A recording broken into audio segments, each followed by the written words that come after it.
ব্রাজিলের তারকা striker Neymar জানিয়েছেন চলতি বছরের শেষে তিনি অবসর নেয়ার কথা ভাবছেন।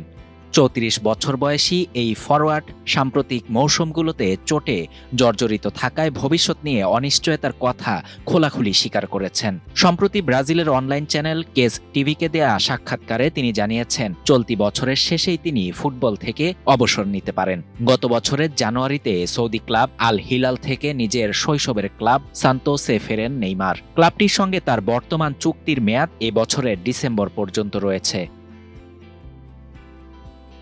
২০২৬ বিশ্বকাপে খেলা নেইমারের অন্যতম বড় লক্ষ্য। তবে ২০২৩ সালের অক্টোবরের পর চোটের কারণে তিনি আর ব্রাজিলের জার্সিতে মাঠে নামতে পারেননি। কোচ কার্লো আনচেলোত্তি তার জন্য জাতীয় দলের দরজা খোলা রাখলেও শর্ত দিয়েছেন পূর্ণ ফিটনেস ফিরে পাওয়ার। নেইমার নিজেও মনে করেন বর্তমান অবস্থায় বিশ্বকাপে জায়গা করে নেয়া এক বড় চ্যালেঞ্জ। নিজের ভবিষ্যৎ নিয়ে অনিশ্চয়তার কথা জানিয়ে নেইমার বলেন, আগামী বছর কি হবে আমি জানি না। সম্ভবত ডিসেম্বর এলে আমি অবসর নিতে চাইব। এখন আমি কেবল এই বছরটি নিয়ে ভাবছি।